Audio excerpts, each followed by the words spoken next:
So one of the really cool things about this Viltrox 85mm lens is that you can easily update the firmware by plugging in a USB connector right into here. That got me thinking, what would happen if you dragged another file, say a music file, and drop it on the lens? The world's first MP3 music file is now installed on this lens. And now, in his first ever worldwide music video, Paltatech. I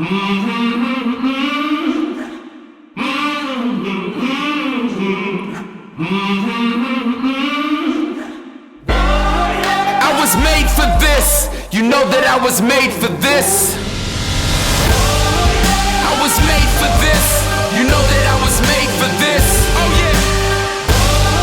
I was made for this. Yeah. You know that I was made for this. Alright. Running great, now I'm showing up. You looking at the chosen one. I was made for this. You know that I was made for this. I was made for this. I was made for this.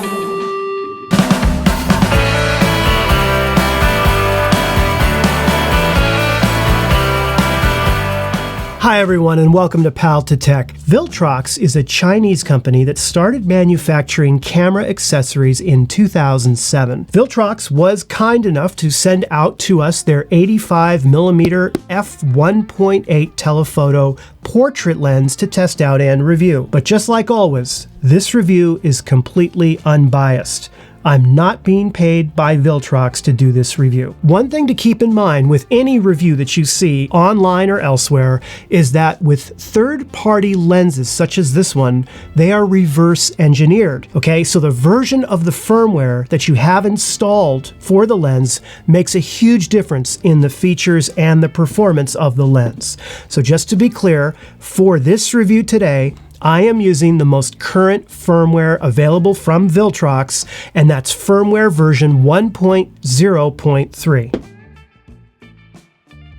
Before I even opened the box, I could tell they put some thought into the packaging. It's very solidly wrapped and protected. And right out of the box, the build quality, the packaging, the overall solid feel of this lens is very, very good. The lens weighs in at 636 grams, that's 1.4 pounds. The focal length is 85 millimeters. That's approximately 127.5 millimeters for a full frame 35 millimeter sensor. First thing I noticed is that Viltrox definitely wants you to know that it's an 85mm lens. In fact, I read that one of the astronauts on the ISS could actually see the 85 right up from orbit. It's that big. It's amazing. The focusing ring on the lens is solid and it's a real pleasure to use. It has a really good feel to it. It's connected to the camera electronically and therefore it's electronically controlled. The glass itself has 10 elements. Oh, it's gorgeous. It's got 10 elements in 7 groups. And while it has a water-resistant coating on the front lens element, it's not weather sealed like you would find on the Fujifilm WF line of lenses, so keep that in mind. The minimum focusing distance of this lens is 2.62 feet or 80 centimeters. And it takes a 72mm filter ring size. And what's nice, the enclosed lens cap, it's solid.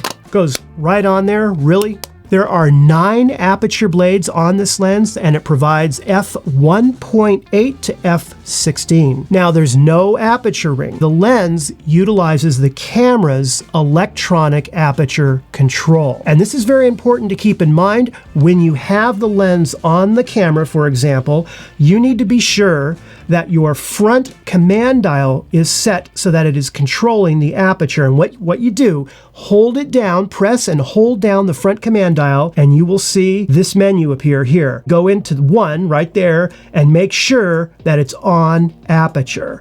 Once you do that, you then can control the aperture of the lens by turning the front command dial, as I am doing right here. So on one end, you're at f1.8, and what I really love is that you can't like go around in a circle. See, I'm at f1.8 and I'm turning, and it's stopped right there and it remains at that end of the spectrum. Now, as you turn and rotate the command dial, you're moving through the f-stop until you get to f16. The next one over is auto aperture. See how it changes like that? It's auto aperture. So that's how you control the aperture on the camera using the Viltrox lens. Let's talk about image quality. I think the Viltrox is best between f5.6 and f8, and I think it gives kind of cooler results in terms of colors than other Fujifilm lenses with a bit less contrast. Some cases I noticed it's a little bit more on the neutral side, and of course, that depends a lot on what your shooting scenario is and your lighting and so forth. I compared it to the 90mm, and overall, I found it to be kind of the middle of the lens. I found it to be a bit softer, with the edges even more so. Let's take a look at a few pictures now. Okay, with this first set of photos, I locked the camera down on a tripod. I used a fill light and a key light. No image editing was done, and both photos were imported straight into Lightroom. Same exact camera settings. The photos were taken about 20 seconds apart. The photo on the left is the Viltrox 85mm, and the photo on the right is the Fuji 90mm. Let's take a look. It is slightly softer with the Viltrox, and moving around, a bit sharper with the Fuji. Absolutely. As you can see from the focus on the skin, clearly the 90 is slightly sharper. But honestly, with a photo like this, I'm not so sure it needs to be so tack pin sharp. I think this looks good. These two lenses stacked together side by side at this aperture look really good. So that was a controlled setup. Now what I did was I grabbed the lens and I threw it on Face Eye Auto Detect, and I wanted to just take a quick photo without any setup, spur of the moment, just grab and shoot. And here's what I got. So this photo was shot with both the 85mm and the 90mm at 1/250th of a second at f2.0. Zooming into the eye, you can clearly see that the Viltrox is slightly softer, although, as I said, this was Face Eye Auto Detect, and this is a Shetland sheepdog, so maybe it didn't quite detect it. So I told you, I literally grabbed the camera and just boom, went like that. But this is what I got. I want to show you in the real world what you get. It's not bad, and in some cases, like I think it focused right here, it's sharper than the 90mm, but on the eye, clearly the 90mm wins out on Face Eye Auto Detect. Next, I tested this on a model shoot in location in the woods, actually, with very difficult lighting, darker than normal. I wanted to also test out Face Eye Auto Detect and Auto Focus in that type of portrait shooting scenario. This is what I got. Here we are at f1.8 at 1/420th of a second right here. Face Eye Auto Detect. Again, these pictures are a little cooler. They're on the little cooler side. These are all raw photos straight out of the camera. Here's f2.5. It did nail the eyes fairly well, and you have a pleasing background right there with f2.5. Here's f1.8. Again, you have a really nice muted background. Zooming in. And I'm at, I'm at 1:1, so I'm 100%, and it nailed the eyes fairly well. Is it as tack sharp as the 90? No, it's not. But it's really impressive considering how dark it was there, how fast things were going, and the fact that I solely used it for Face Eye Auto Detect on that shoot. Okay, now we have some color fringing. Clear as day. But listen, you just click develop, you go into lens corrections, and you just drag this little thing like that. There, done, fixed. It's not such a big deal. It really isn't. But let's put it back so we can see it. That is the full effect of the color fringing right there at f1.8. Clearly you have color fringing at f1.8, but as you start to step down the lens at f2.5, it starts to go away. And it's actually f2.5, it's pretty much gone. Let's look at another example here. This is at f1.8.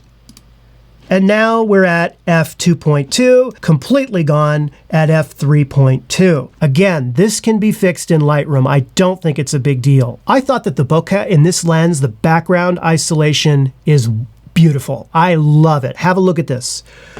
I love what it did to these colors and these bokeh balls right here. I found them to be just soft and pretty. Photo on the left is the 85mm Viltrox. Photo on the right is the 90mm Fuji. These photos have exactly the same settings. And as you can see from the background, when you kind of zoom in, the little bokeh balls in the back are a little bit nicer, little bit. Not a whole lot though. And again, I'm pixel peeping. I'm, zooming in all the way.